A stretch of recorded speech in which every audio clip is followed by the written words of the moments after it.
નમસ્કાર વિદ્યાર્થી મિત્રો, આપણે છેલ્લા લેક્ચરમાં પ્રમેય 7.2 જોયો હતો.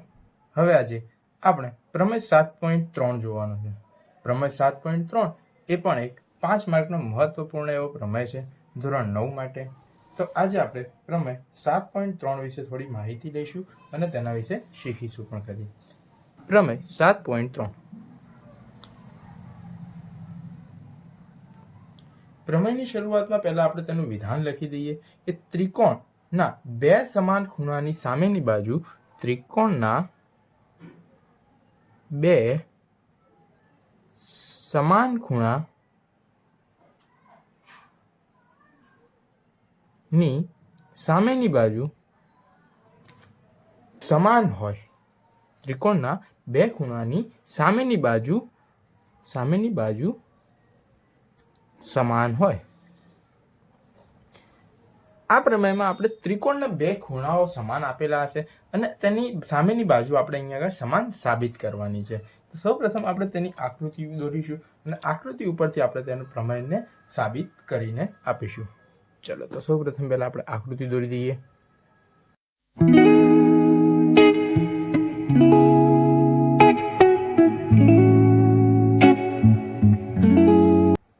આ થઈ ગયો આપણો ખૂણો એ, આ થઈ ગયો ખૂણો બી અને આ થઈ ગયો આપણો ખૂણો સી. અહીંયા આપણે નામ આપી દઈએ ખૂણો ડી.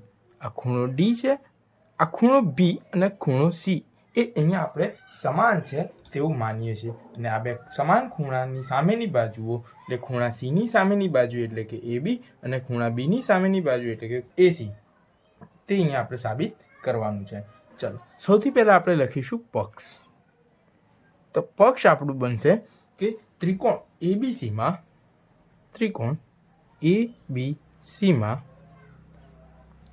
ખૂણો બી બરાબર ખૂણો સી છે. એટલે કે આપણને પહેલેથી કહી દીધું છે કે ખૂણો બી બરાબર ખૂણો સી, એટલે કે ખૂણો બી અને ખૂણો સી બંને સમાન ખૂણા છે. ત્યારબાદ આપણે આગળ વધીએ તો સાધ્ય જોઈ લઈએ. તો સાધ્ય આપણું શું કહેવા માંગે છે? તો અને હા, સાધ્ય આપણે એટલે કે સાબિત શું કરવાનું છે. સાધ્યનો મતલબ થાય કે સાબિત શું કરવાનું છે. તો સાબિત આપણે કરવાનું છે કે સીની સામેની બાજુ એટલે કે એ બી અને બીની સામેની બાજુ એટલે કે એ સી એ બંને બાજુઓ કેવી છે? સમાન છે. તો એ બી બરાબર એ સી. તો આપણે અહીંયા આગળ સાબિત કરવાનું છે એ બી બરાબર એ સી. હવે આગળ વધતા આપણે લખી દઈએ સાબિતી. સાબિતીનું સૌ પ્રથમ વિધાન એ થશે કે ખૂણો એ, આપણે અહીંયા જોઈ શકીએ છીએ કે ખૂણો એમાંથી એક રેખા પસાર થાય છે જે બાજુ બીસીને ડી બિંદુમાં છેદે છે. તેનો મતલબ કે ખૂણો એનો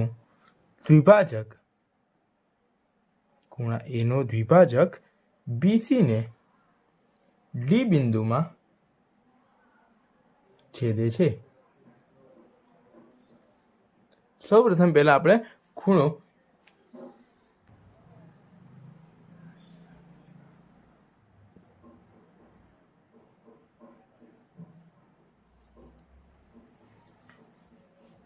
એનો દ્વિભાજક બીસી ને ડી બિંદુમાં છેદે છે. ત્યારબાદ ત્રિકોણ, હવે આપણી જોડે અહીંયા આગળ ખૂણા એના દ્વિભાજકના કારણે બે ત્રિકોણ રચાશે. કયા કયા બે ત્રિકોણ? તો ત્રિકોણ એ બી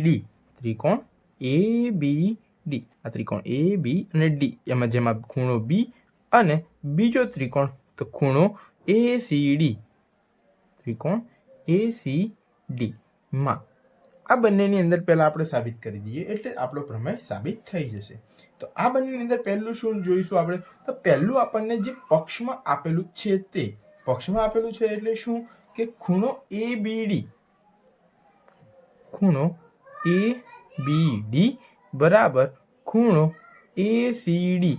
તેનો મતલબ કે અહીંયા ખૂણો બી બનશે ને અહીંયા ખૂણો સી બનશે. તો આ બંને ખૂણા સમાન છે. અહીંયા આગળ આપણે લખી દઈએ કે આ છે પક્ષમાંથી છે. ક્યાંથી છે?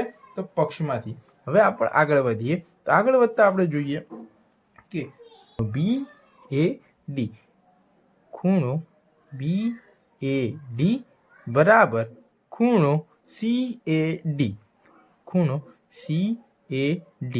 હવે તમને એમ થાય કે સર આ કેમ લખ્યું? તો આ એટલા માટે લખ્યું કારણ કે ખૂણા એના દ્વિભાજકના કારણે આપણી પાસે બે ત્રિકોણનું નિર્માણ થઈ રહ્યું છે. તો આપણે અહીંયા લખી દઈએ ખૂણા એનો દ્વિભાજક,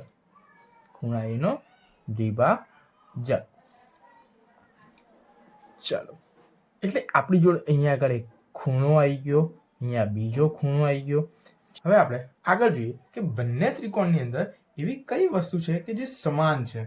તો બંને ત્રિકોણની અંદર જોઈશું આપણે તો એડી બંને ત્રિકોણની અંદર આવે છે.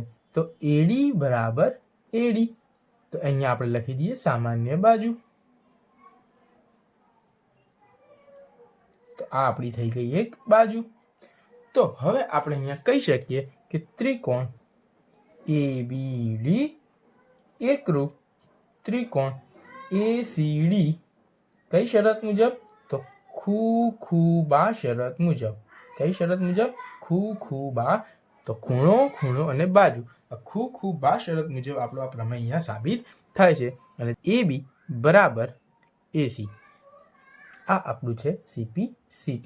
એટલે કે આપણે જે સાબિત કરવાનું હતું તે અહીંયા સાબિત થઈ ગયું.